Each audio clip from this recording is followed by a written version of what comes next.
Vamos juntos? Nós falamos no primeiro momento da responsabilidade civil do síndico.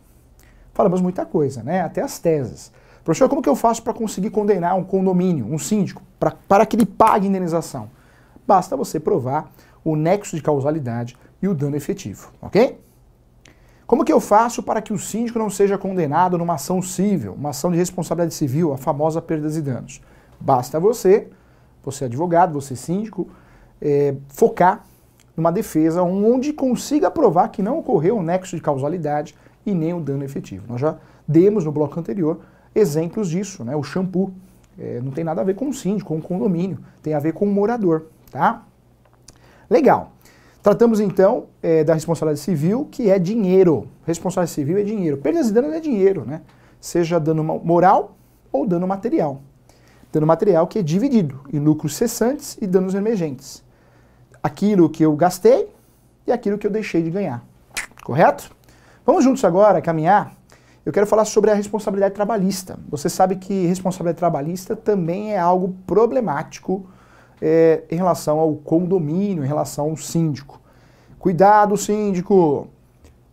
O ideal é que você tenha uma equipe, o zelador, o porteiro, o segurança, o faxineiro, devidamente com vínculo empregatício, a CLT. Quando você, por algum motivo, você acha que vai conseguir uma economia, você pode contratar uma empresa terceirizada, que terceiriza esse serviço. Nós tivemos uma mudança recente de terceirização. No passado, a terceirização era só de serviços de meio, não de fim. Hoje pode terceirizar tudo. Então, hoje pode um prédio terceirizar tudo, praticamente tudo, né? Portaria, segurança, faxina, limpeza, manutenção. Então, cuidado. Você, em conjunto com a sua equipe, com os condôminos, sua equipe que eu falo, o conselho, o ideal é que o síndico esteja muito ligado na responsabilidade trabalhista, porque você sabe que trabalhista é complicado, né? Ações, reclamações trabalhistas pode impactar, sim, numa mudança de saúde financeira no condomínio, tá? Para entender o que é responsabilidade trabalhista, quando você tem um funcionário com os vínculos trabalhistas, se esse funcionário não for CNPJ, né? Porque hoje em dia tem muito isso, o funcionário que dá nota é prestador de serviço, mas prestador de serviço normalmente MEI, é o prestador de serviço autônomo. Isso é comum, a partir da reforma trabalhista ficou mais comum ainda. Com a CLT, o funcionário do prédio, do condomínio, não tem como fugir, né? Normalmente não é assim que eu contrato um funcionário. Ou eu contrato com um vínculo empregatício, ou eu contrato sem vínculo empregatício. No direito do trabalho, nós temos o direito do trabalho, que estuda o contrato de trabalho, e também os adicionais. Adicional de hora extra, quando você passa do horário de trabalho, ou tem banco de horas, ou tem horas extras. Adicional noturno, quando trabalha à noite, normalmente o porteiro, que trabalha à noite, né, na madrugada, ele tem um adicional noturno. Insalubridade, periculosidade, não é muito comum na relação dos porteiros, né, mas existe também esses adicionais. Ou seja, o direito do trabalho ele estuda o contrato de trabalho e também a relação trabalhista atualmente, com a emenda constitucional 45, e estuda também a relação dos adicionais. Isso é o direito do trabalho, né? Ele traz conceitos. O processo do trabalho já cuida da justiça do trabalho, que é uma justiça especializada. Nós temos em primeiro grau a justiça do trabalho, em segundo grau o TRT, em terceiro grau o Superior Tribunal do Trabalho. Então nós temos aí, inclusive, as instâncias especializadas na justiça do trabalho, né? Nesse ramo específico. O funcionário do condomínio, do prédio, quando não está contente, né, com o seu vínculo empregatício, acha que tem alguma alteração de adicional, tem direito a algum adicional, existe alguma fraude, ele pode pleitear na justiça a reclamação trabalhista. Essa reclamação trabalhista, ele pode, inclusive, buscar o vínculo. E aí que eu trago algumas questões importantes. O nosso cliente, você que é advogado, nossa pós é de negócios imobiliários, e as relações trabalhistas, em muitas situações, interessam sim aos negócios imobiliários, porque podem impactar muito aqui nas transações imobiliárias. Na relação do condomínio e síndico, o síndico tem que saber que se ele pegar alguém e falar assim, olha, vamos fazer assim, eu sou um síndico, quero economizar aqui para o condomínio, você vem 3 vezes por semana aqui, tá? Segunda, quarta e sexta, eu não vou registrar você sem vínculo empregatício e tá tudo certo, tá? Eu ainda vou falar pro pessoal aqui que é uma ótima ideia porque eu vou economizar. Cuidado, né? Cuidado porque esse sujeito pode plintar na justiça uma reclamação trabalhista e pedir sim o vínculo empregatício. É aonde muito condomínio, por ideias mágicas dos síndicos, né? Eu falo que é ideia mágica, né? As ideias que acham que é uma ideia maravilhosa, mas é uma furada, né? Acabam impactando, sim, numa reclamação trabalhista, dando o direito do vínculo empregatício e gerando vários direitos. Você sabe que o vínculo empregatício gera direitos, né? Como indenização, o FGTS, os depósitos do FGTS, e entre outros direitos, né? Então, recolhimento do INSS. Então, por isso, muito síndico tem dor de cabeça nesse sentido. Porque inventa, né? Em vez de fazer o correto, contratar o funcionário com vínculo empregatício ou o funcionário prestador de serviço que emite nota, ou ainda terceirizar o serviço, se ele acha que é um bom negócio, ele acaba inventando moda, pegando essas pessoas, né, jardineiros. Você é jardineiro, vem 3 vezes por semana, tá tudo certo, não tenho vínculo com você. E acaba arrumando uma bomba para o condomínio, tá? Então, é um assunto pertinente, é um assunto que temos que entrar também, porque a nossa pós não é só de direito imobiliário, é de transações e negócios imobiliários. Eu falo para você que aí que está a diferença da nossa pós, ela é aberta, né? Não é fechada, não é focada só naquilo, é uma pós diferente por causa disso. Nós vamos enxergar de forma macro. Então a responsabilidade trabalhista existe também.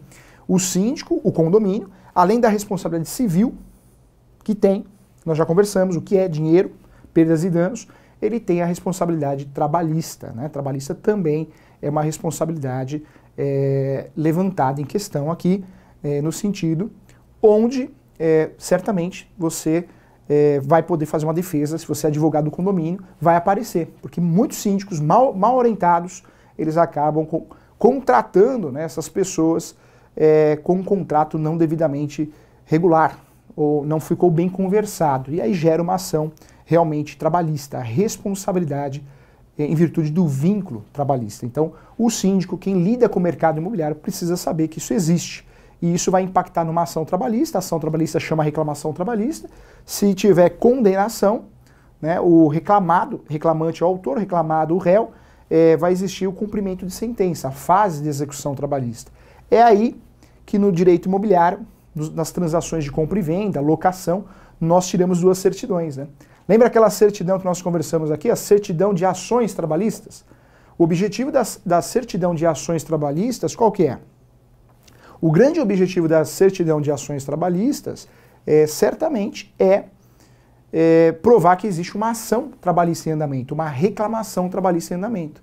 Já a certidão de execução trabalhista tem o objetivo de provar que já ocorreu uma condenação trabalhista. Lembra que nós conversamos que na compra e venda de imóveis, terrenos, casas, apartamentos, o ideal é o corretor de imóveis, a imobiliária, o advogado que foi contratado para intermediar essa transação imobiliária, fazer a checagem, né, a auditoria.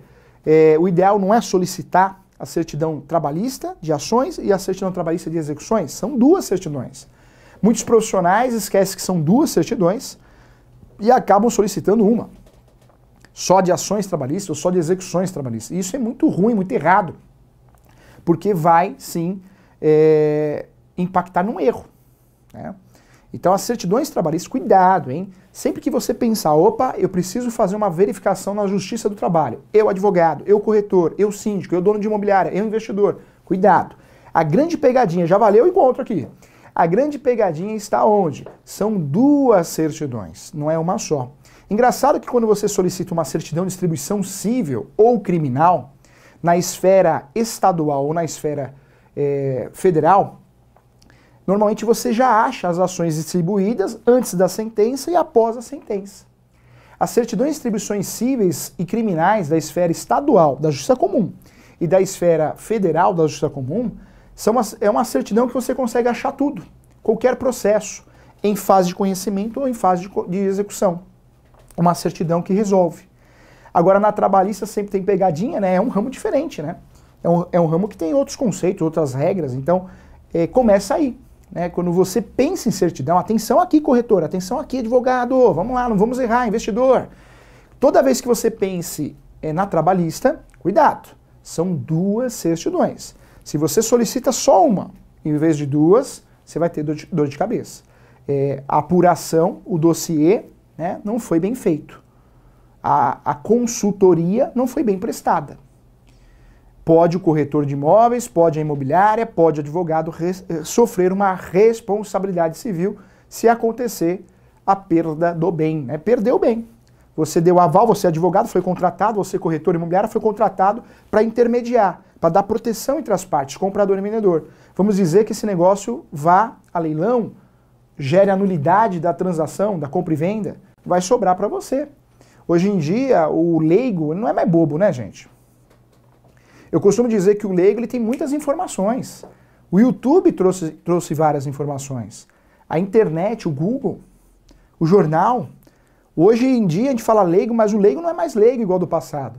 Então ele sabe se você, corretor de imóveis, se você, advogado, errou, ele achou um culpado. E se ele achou um culpado, ele vai pressionar você para assumir o prejuízo. E se você não assumir o prejuízo, sabe o que ele vai fazer? Ele vai na OAB, vai no Tribunal de Ética, vai no CRECE, fazer uma representação contra você. E quando consegue êxito na reclamação, seja na OAB, seja no CRECE, ou seja, procedente a reclamação, foi um erro de meio, foi um erro do profissional mesmo, de fato, ele vai ingressar com uma ação de responsabilidade civil. Quantos corretores de imóveis já foram condenados a 15, 20? Tivemos uma decisão hoje no escritório. Uma decisão hoje. O corretor de imóveis, a imobiliária, foi condenada a pagar R$88 mil. Eu vou fazer assim, eu vou deixar essa decisão à disposição para você ver que o professor está falando a verdade. Está à disposição no material seu aqui. R$88 mil, vou apagar lá o nome das partes. R$88 mil. Já pensou você, dono de uma imobiliária, você é advogado de uma imobiliária, para que você preste serviço, para que você trabalhe, tem que pagar R$88 mil, né? Então cuidado, gente, nós temos aí que ter muito cuidado. Hoje a nossa profissão como advogado, corretor, investidor, mais que ganhar bons honorários, ganhar dinheiro, nós precisamos nos proteger, né? Porque um erro é fatal. E a trabalhista é sim uma situação de risco. É uma situação problemática. Porque na trabalhista, bobeou, você perdeu o dinheiro. A trabalhista é diferente o sistema, é diferente o entendimento das certidões. Eu estou falando aqui para você. Enquanto você solicita uma certidão na distribuição civil e você já sabe se tem processo antes da sentença e após a sentença, e o mesmo acontece no criminal, tanto na esfera estadual como na esfera criminal, né, na esfera estadual e na esfera federal, né, você consegue com uma certidão já verificar se tem processo, seja execução ou seja de conhecimento, né, tanto na criminal como na civil, na esfera, volto a repetir aqui, na esfera estadual e federal, na trabalhista não, são duas certidões. Se você solicita uma e esquece da outra, pronto, tem um buraco. Se você solicita as certidões de ações e esquece de execução trabalhista, tem um buraco. E vice-versa, né? Então cuidado, tá? Solicite sempre, se for trabalhista, e tem que solicitar, nas transações imobiliárias, na compra e venda de fundo de comércio. Você vai comprar um restaurante, o seu cliente, orienta ele. Solicitar certidões trabalhistas. Você sabe que o empresário, quando compra, quando incorpora, né, o comércio, ele assume a responsabilidade trabalhista. Aquele funcionário que o seu empregador, o seu chefe, era outra pessoa, se o chefe fez algo errado no contrato de trabalho, vai sobrar para o novo proprietário do restaurante, do mercado, do lava-rápido, do açougue. Né? Então, a responsabilidade trabalhista ela é perigosa nesse sentido. Ela é perigosa porque vai sobrar para você, né? Vai sobrar para você, para o seu cliente. Então, cuidado, sempre solicite nas transações imobiliárias, principalmente no que diz respeito à compra e venda.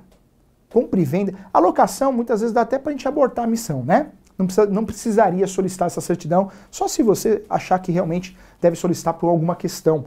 Principalmente se a locação for para pessoa jurídica, né? Aí acho legal solicitar.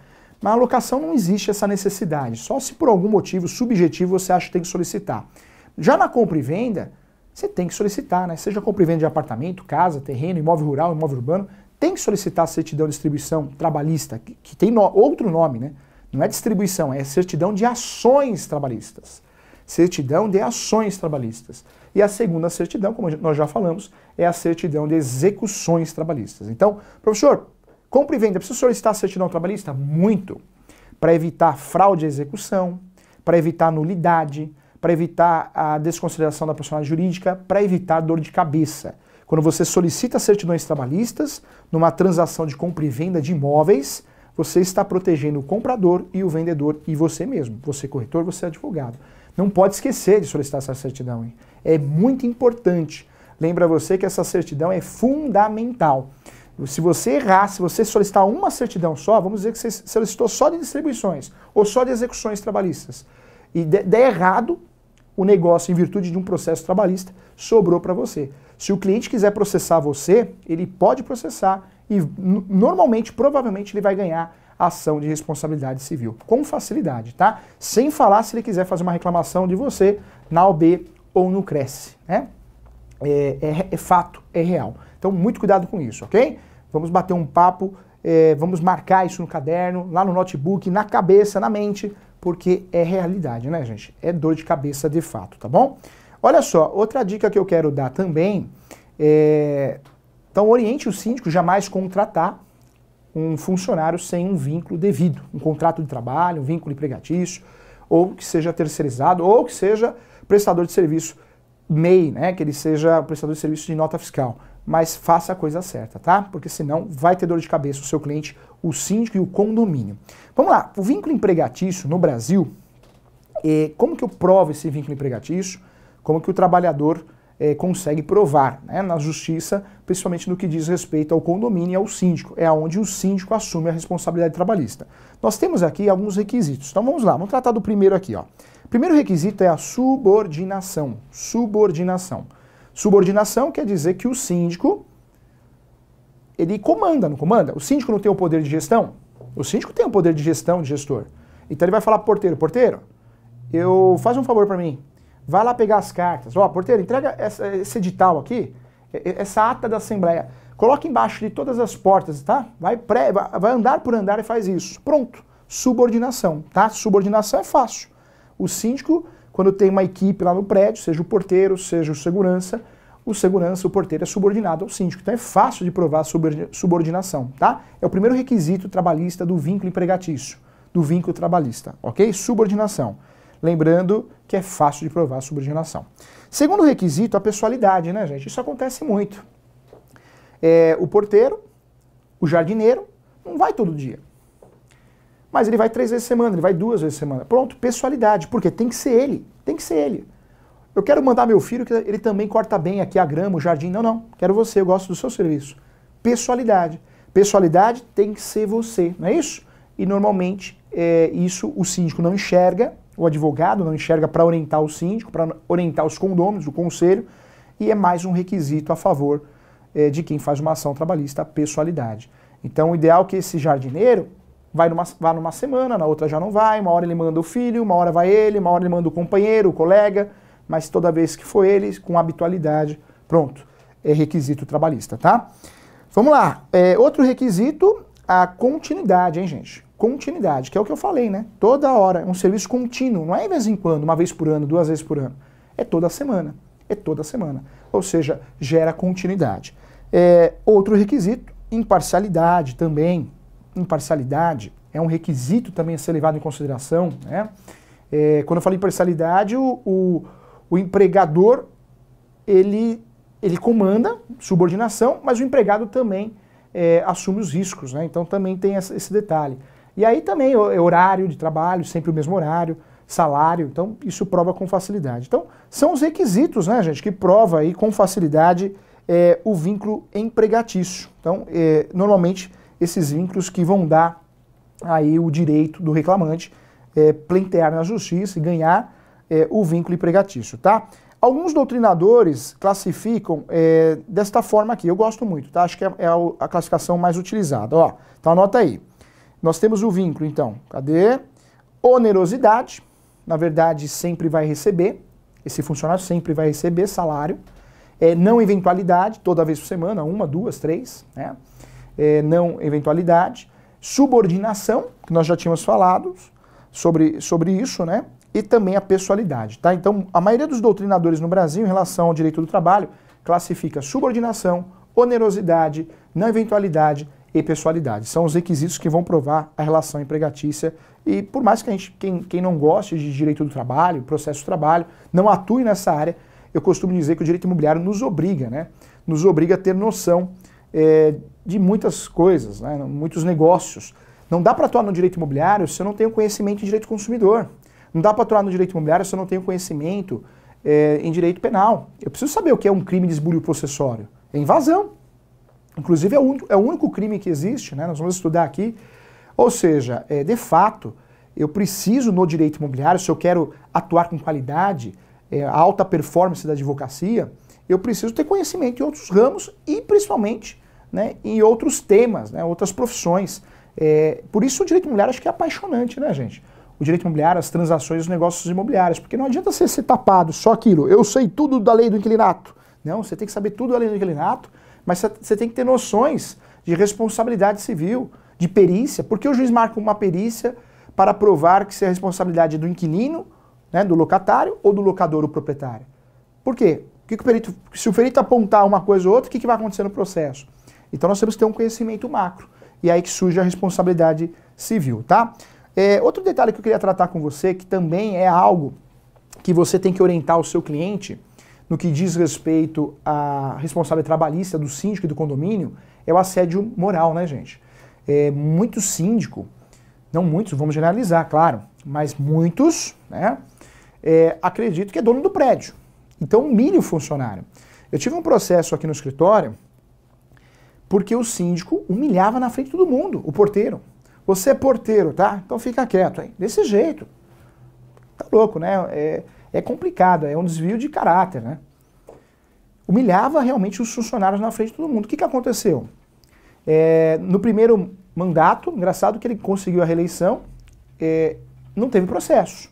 Mas no segundo, acho que de 12 funcionários, pelo menos 8 processaram ele, assédio moral, pedindo indenização. E desses 8, acho que 6 ganharam ação.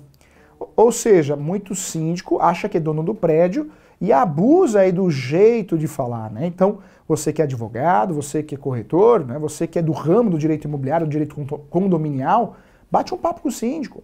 Bate um papo com o síndico e fala, cuidado. Cuidado como você fala, né? Você tem que tratar as pessoas como você gostaria de ser tratado. E não é uma questão só de respeito, de ética, é uma questão de responsabilidade trabalhista. Porque uma ofensa por e-mail na frente de outras pessoas vai parar no judiciário. E o que o judiciário vai fazer? Vai condenar. E o assédio moral, em relação ao condomínio, em relação ao síndico, quando o síndico é condenado, vai sobrar para o condomínio, né? Vai ter que pagar a indenização. Nós temos indenizações de 5 mil reais, 10 mil reais. E, infelizmente, muitos porteiros, seguranças, zeladores são maltratados, são ofendidos aí pelo síndico. Então, é uma responsabilidade que merece, sim, uma atenção especial, tá? O assédio moral gera direito a dano moral. Outro detalhe também que aparece nas condenações na Justiça do Trabalho, nas reclamações trabalhistas, e você precisa explicar para o seu cliente, o síndico ou condomínio, né, a respeito do assédio sexual, né, gente? O assédio sexual também, quando diz respeito a uma relação de trabalho, ele também vai parar numa reclamação trabalhista e gera direito a dano moral. E o assédio sexual, ele pode ser invertido, né? Não é somente do subordinado ao seu do gestor para o funcionário, né, de um grau inferior. Pode ocorrer de forma inversa. E se ocorrer de forma inversa, sabe quem é responsável? O condomínio. Não entendi, professor, quer ver? Vamos dizer que um funcionário dê em cima de uma síndica. Você concorda? Não é a síndica superior, gestora, que está dando em cima do funcionário. É o funcionário, é o porteiro que está dando em cima da síndica. Se a síndica, depois, né, do vínculo de síndica, decidir processar o condomínio porque ninguém fez nada, nós temos decisões no Brasil em relação a isso. Por mais estranho que pareça, nós temos decisões. Então pode ser invertida a relação aí. Então o assédio moral e o assédio sexual, ele é condenado sim pela Justiça do Trabalho, e isso gera uma reclamação trabalhista que diz respeito ao dano moral, ou seja, é responsabilidade trabalhista do síndico e também dos condôminos. Então, muito cuidado com isso, também vale a pena sim. Outro detalhe que eu queria chamar a atenção aqui é as férias, hein, gente? Quando existe o regime CLT, tem direito às férias. Então, as férias devem ser respeitadas. Existe o período aquisitivo e o concessivo, aquele período que você vai sair de férias, que não pode ser ultrapassado. e tem que ser respeitadas essas férias, porque muitas vezes o síndico não tem ninguém para colocar no lugar e fala, não, você não vai sair de férias não, vai ficando aí. O síndico faz isso pensando no bem-estar, para realmente não ficar sem ninguém. Talvez o prédio não tenha condições de contratar alguém, e sabe o que vai acontecer? Olha a dor de cabeça aí. Olha a dor de cabeça aí, vai sofrer uma responsabilidade trabalhista. O síndico que vai impactar no fluxo de caixa do condomínio. E aí tem bloqueio de conta de condomínio. É aquela história, né, gente? É uma dor de cabeça danada, tá? Cuidado, outro apontamento que eu faço também com o atraso de salários, hein? Quando você atrasa o salário, né, se passar de um período, cabe também perdas e danos morais. Então, o síndico, não sei, o síndico inventa de, não, vamos pagar as contas do prédio, depois a gente paga os funcionários. Não, paga as contas, paga os funcionários, depois paga as contas do prédio, porque senão vai ter dor de cabeça trabalhista também, tá bom? Então, legal, né, gente? Tratamos de um assunto importante, a responsabilidade trabalhista, para nós aqui do direito imobiliário, do direito civil. Ah, trabalhista eu detesto, é ruim. Não, é um ramo que a gente tem que conhecer, na verdade, quem atua no direito imobiliário, eu falo que tem que saber mexer com rifle, faca, granada, ou seja, com tudo, né, gente? Com tudo, porque tudo pode impactar nos negócios e nas transações imobiliárias. E no que diz respeito ao condomínio, também, né, gente? Também, mesmo porque aqui na compra e venda nós vamos usar sempre as certidões de ações trabalhistas e as certidões de execução trabalhistas, tá bom? Então, assunto pertinente, assunto interessante. Eu espero você no próximo bloco para que possamos continuar nossa aula aqui da pós. Legal, né? Passa rápido, né? Muito legal, muito didático. Eu espero você. Até já.